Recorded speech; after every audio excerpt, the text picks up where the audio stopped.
sorry he could not be here as a pressing matter came up at the Capitol. So let's just hop right in. Following the game in February, the LSU E.J. Orso School of Business conducted a statewide economic impact to qualify the result of the event. And what it showed is that this wasn't just a football game. It actually delivered one of the largest economic impacts in the NFL history to Louisiana. The Super Bowl resulted in a $1.25 billion economic impact to the state of Louisiana. I'm going to say that one more time. $1.25 billion.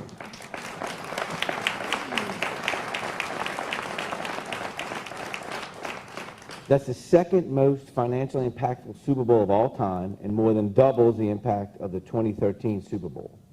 The success would not have been possible without the people sitting on the stage here today. Susan Bourgeois, Secretary of LED, thank you. Michael Heck, Greater New Orleans, Inc., and the Super Bowl czar. Marcus Brown, Super Bowl Host Committee Chair. Jay Cicero, Greater New Orleans Sports Foundation. And last but not least, the owner of the New Orleans Saints and the Pelicans, Ms. Gail Benson, without whom and her dedication to Louisiana, this would not exist. Thank you, Ms. Gail. I'd like to take this opportunity to invite Ms. Gail up here to share a few words. Ms. Benson. Thank you, Cameron, and good morning, everyone. I am really very excited to be here with you all today to celebrate the success of Super Bowl 59 and its tremendous economic impact. By any metric, this Super Bowl was an incredible financial win for the people of Louisiana. And as with any great win, it took a great team to achieve this victory. Fortunately, our team was blessed with great leadership, talented and selfless teammates, and a full commitment from the public and private sector at every level. One of the signs in our locker room features a quote from Harry Truman, and it says, "It is amazing what you can accomplish if you do not care who gets the credit." I have always agreed that this is the best way to build a culture of trust, and the best leaders I have had the privilege to work with believe also in that motto. Today, I would like to recognize some people who richly deserve credit for putting on a spectacular and rewarding Super Bowl. Jay Cicero and his team at the Greater New Orleans Sports Foundation were our partners.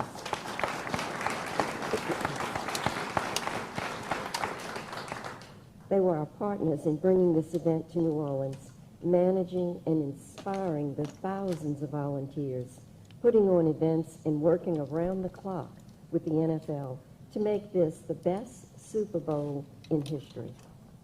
Jay and his team are true professionals, and we could not host the Super Bowl or other major sporting events, entertainment as professionally, seamlessly, and effectively without them. We appreciate you, Jay, more than you know. And Marcus Brown served as the chair of our host committee and went over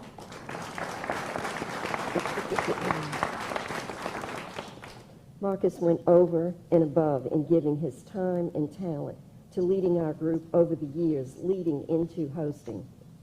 I am certain that Marcus did not realize how much work it was going to be, but he never complained, never missed a meeting, and offered genuine leadership and wise counsel to host committee and its members through the entire process. We are grateful to Marcus. Thank you. There are no words to show our appreciation to you.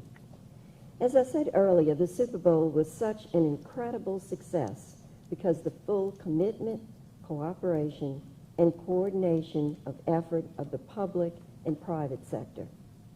Our public officials at every level worked in lockstep to ensure this game and surrounding events was safe, secure, convenient, and most of all, unforgettable.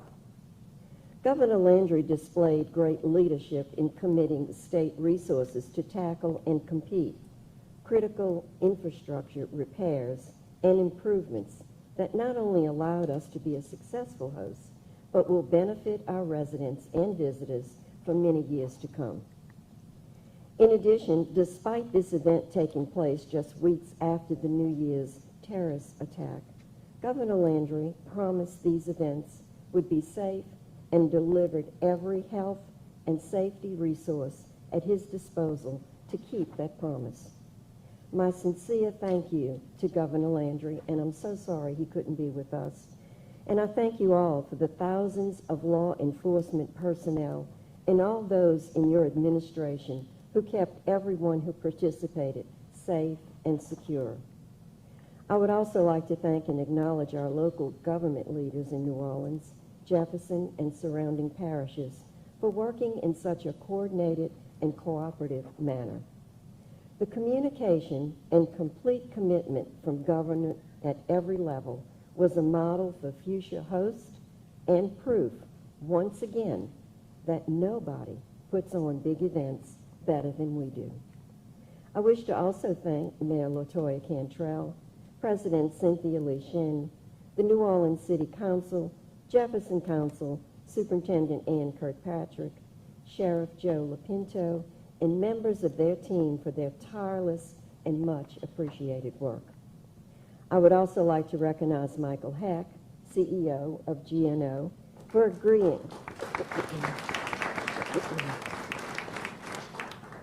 agreeing to serve as Governor Landry's coordinator for Super Bowl 59, infrastructure and economic development.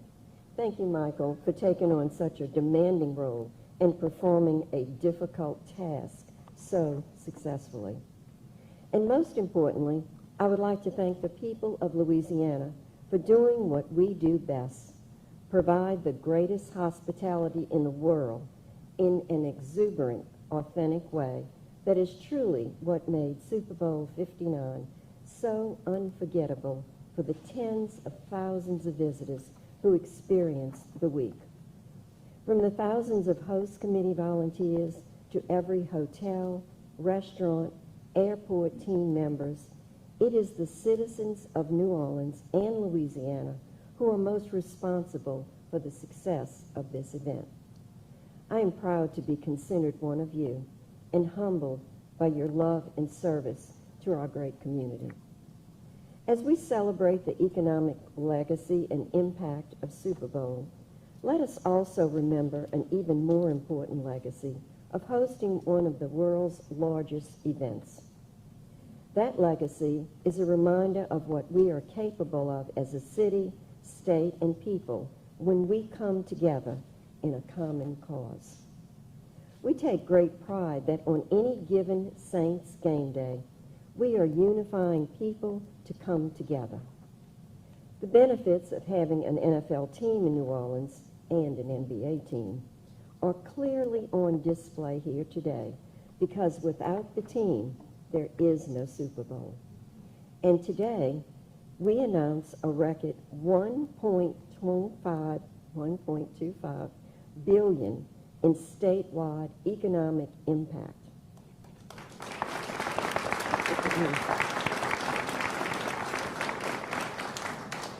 I know Cameron said it, but it can never be said enough. 1.25 and $658 million in total spending by the nearly 115,000 visitors that attended Super Bowl week.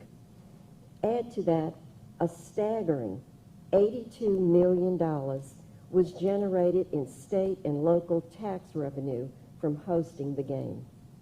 I know Secretary Bourgeois will talk in great detail about these numbers. And while the financial impact is amazing, I take the most pride in the fact that we can showcase our great city and state and the great work of everyone here in this room to a global audience. That economic impact is priceless. We have seen it time and time again in times of crises, but we have also proven what we can accomplish by showing off what is best and impossible to replicate about our state. Quite simply, there is no better city, no better state, and no better people to host the Super Bowl than New Orleans.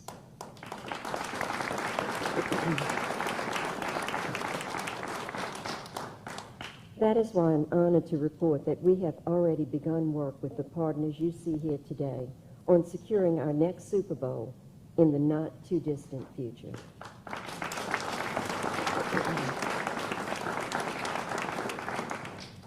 While there is much more work to be done and nothing is ever guaranteed, I am confident the experience we collectively delivered to the NFL will prove a powerful and persuasive case that this game belongs back in New Orleans as soon as the schedule allows.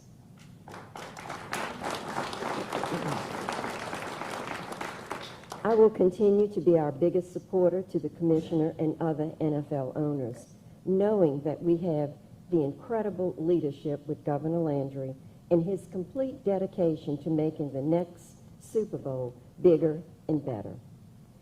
Thank you all again for being great teammates and delivering a massive win for our state.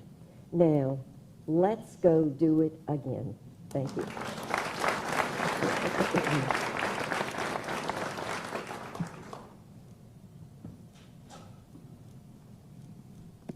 Height difference. Thank you so much, Mrs. Benson, for your hospitality, your gracious ambassadorship for our city and our state and all that you do for us. And for Governor Landry, the legislature, and for LED, this event was really never about just 1 week in February. We saw Super Bowl 59 as a strategic inflection point, a platform to launch Louisiana's next chapter. And thanks to our Louisiana Now Pavilion, we did exactly that.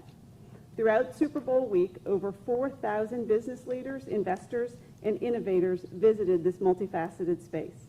Many of them left seeing our state not just for our music, our food, and our hospitality that they were used to. They saw our talent, they saw our infrastructure, and most importantly, they saw our potential. That includes companies like Hyundai, which was finalizing its decision on where to build its first North American steel mill when they visited our Super Bowl and our Louisiana Now Pavilion. They saw what Louisiana had to offer, and just 6 weeks later, we stood at the White House to announce a $6 billion investment in Ascension Parish. We also used the pavilion in that moment to launch LA.io, our first statewide brand, division, and strategy focused on building a future-ready economy powered by startups and next-generation technology. This is all part of a new model for economic development, one that's proactive, collaborative, and focused on long-term prosperity for all of Louisiana. It is the strategy that is positioning Louisiana to win, and it's everything we do at LED. And this strategy includes our whole-of-government approach. It means infrastructure projects like the $70 billion total in road, lighting, and drainage improvements surrounding Super Bowl venues didn't just beautify, it laid groundwork for permanent economic use. It means safety partnerships between local, state, and federal authorities weren't just about security. They restored confidence in our public and our public spaces. It means the media spotlight. Coverage of the Louisiana Now Pavilion alone reached 210 million people and had a publicity value of more than $6 million. This coverage didn't just tell the story of celebration, it told the story of a state on the rise. Now the question is, where do we go from here? And the answer is simple: we build. We build on the momentum that has gotten us nearly $62 billion in capital investment in less than 18 months. We build on the success of our small businesses like Creativity Justified, one of LED's growth leaders' small businesses, which created the NFL's official New Orleans guide, elevating 59 diverse, locally owned companies in the process.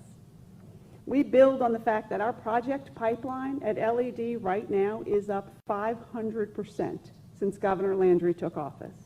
And above all, we build on the pride and the promise of this moment, because Super Bowl 59 wasn't a finish line, it was a starting gun. So let me end with this.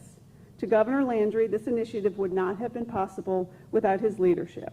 To everyone on this stage, your partnership was the cornerstone to this success. And to every Louisianian that played a part, thank you. You showed the world what makes our state special, and you proved that we are more than just a great host for big events. We are a great home for big opportunities. This is Louisiana's moment, and we are, without question, positioned to win. And so what I'd like to do, almost metaphorical, is invite Michael up to wrap up this whole Super Bowl piece and deliver it with a big bow around it. Thank you, Michael.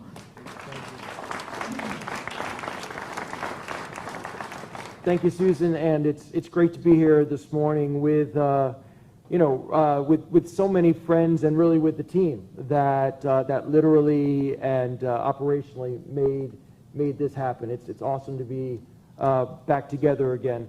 When I think about the economic impact of this event, the first way we talk about it is the numbers that President Henry talked about and that Susan talked about, and these are enormous numbers. The 1.25 billion, the 658 million spent.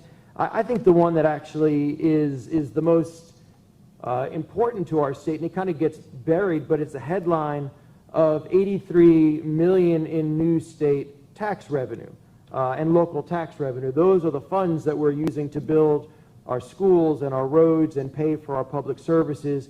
That's the actual R and the ROI of the Super Bowl. Also, the people who have come through, 115,000 people participating at the Louisiana Now Pavilion, including 50 Cent via memorable Zoom, not on my bingo card this year, 45 states, 9 countries, and 128 million viewers, making it worldwide one of the most watched events in a decade. So that's kind of the headline, but then you think about the other level of benefits. When you talk about the infrastructure improvements that were done through the support of the city and the state and Sewer and Water Board and the Saints Pelican Organization and Entergy and the Sports Foundation, Arts Council, and many others, this is, we say 550 because that was the original number, I think, Rob, that I gave to you. It actually rose to over 1,000. And these are hundreds of blocks of streets, and these are hundreds of lights, and these are sidewalks, and there are issues as small as a crack in the pavement to as big as what do we do with Plaza Tower. Over 20 new original artwork from pieces of art from great local artists like Terrence Osborne and B. Mike, but also from national artists like Shepard Fairey. These are things that are going to benefit the residents and pay them back for the for the inconvenience, because we did about maybe 10 years of deferred maintenance in about 6 or 9 months, because they're going to benefit from them for decades to come. So that's one of the benefits. Another part about this that I think we alluded to it certainly when Mrs. Benson talks about the next Super Bowl prospect, is that this was not just about having an outstanding game. It was not about the one game. It was an audition absolutely for the next Super Bowl, to the owners, to Roger Goodell. It was an audition for the next convention that Walt, that you and your team are going to bring in, to the next tourist that's going to come in, to the next economic development prospect that I'm going to work on. There you are, with Secretary Bourgeois, as well as with the Senate President. And so the pressure was not just to have a great week and a great Sunday. There was a lot of future value that was going to come to us if we pulled it off as we needed to, and as we did.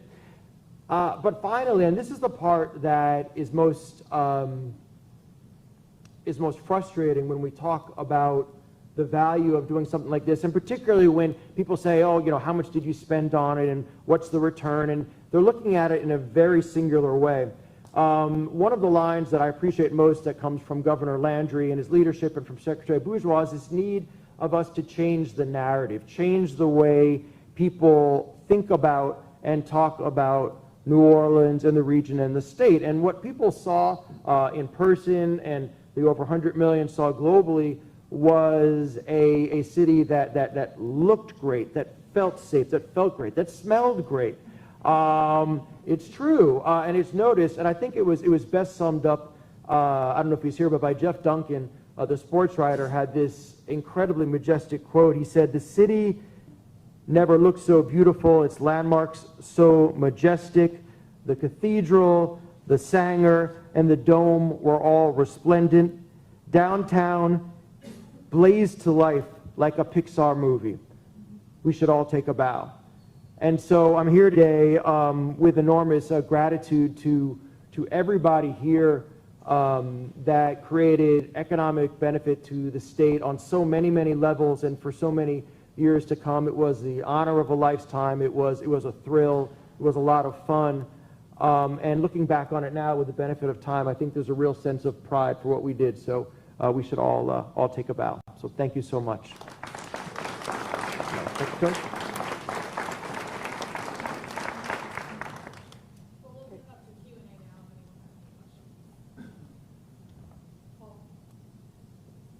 Can you tell us what the I is in the ROI? What was the state investment in the Super Bowl and the total of state and local funds that went towards the Super Bowl? Yeah, I'll speak to the state piece. I don't know the city's investment side. Purely from so we spent $10 million, which we supported the Sports Foundation with as part of the host committee package that they matched with an immense amount of private funding and other dollars.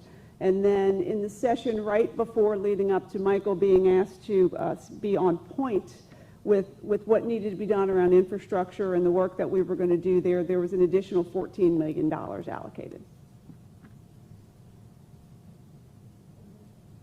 Yeah, there was some reporting after the Super Bowl from local businesses who felt like they didn't get sort of the windfall they expected from this event. I'm wondering if there were any sort of lessons learned about, for the next Super Bowl, about how this could sort of help some of these brick-and-mortar businesses who were sort of frustrated.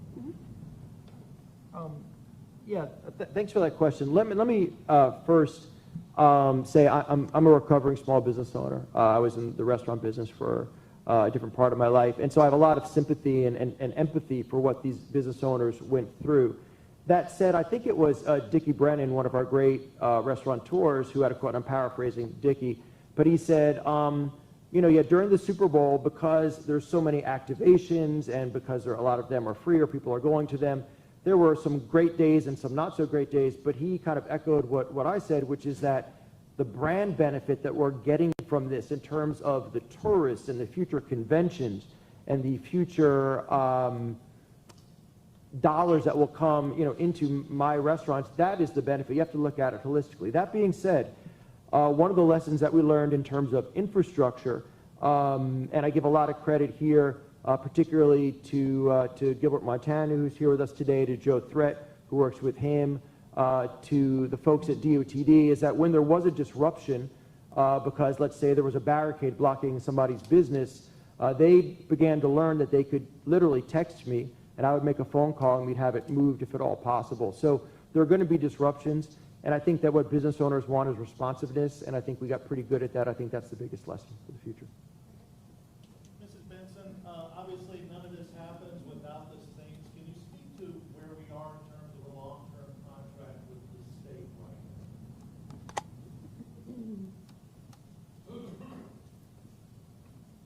I think that question is above my pay grade. So I'm sorry, I don't know. I'm sorry, I can't answer. Are we under contract with the state until We- the end of this season, we're or does it work- go beyond? We're working on it. The papers are almost signed. It's so close, but that's all I know for now. Thank you. Yes, you had mentioned that your work is underway just before the next Super Bowl, and you had said sooner rather than later. I know that the earliest that the Super Bowl can return to New Orleans is 2030, since the next year have already been awarded at 2029 because of the Mardi Gras. Are you actively looking at 2030 as the year to bring the Super Bowl back to New Orleans? We're not really focusing in on any particular year at this point. It's way too early to do that. However, I think it was said earlier that having a great Super Bowl here is our best sales effort for the next one. And so we're constantly talking to the NFL, especially wrapping up everything that happened this past Super Bowl. And we talked to them about future Super Bowls, but no year has been designated. And I think what we did, though, was put ourselves in position to be favored, hopefully, to get the next one. So what year that's going to be is not on the table yet, but we're constantly talking to the NFL as we talk to the NCAA and other events rights holders about future years and future events. We have time for one more question. Okay, so there were a lot of security changes that were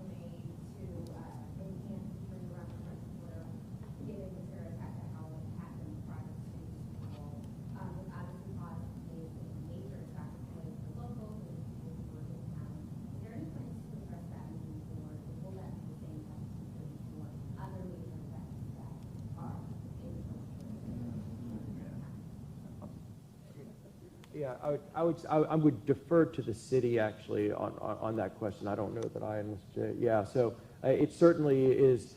One thing I can say just to address that, and we purposely after the game walked the full length of Bourbon Street, including the purple carpet, which was a nice touch. And despite, or maybe because of that level of security, the street felt wonderful. People were having a joyous and I think uninhibited time. You can interpret that. And so I just give an enormous amount of credit to the city, state, federal, everybody who came in to provide that environment. And there were inevitably going to be some inconveniences, but the experience that people experienced is, I think, something that the governor had promised back in June, that New Orleans was the safest city in America for that weekend.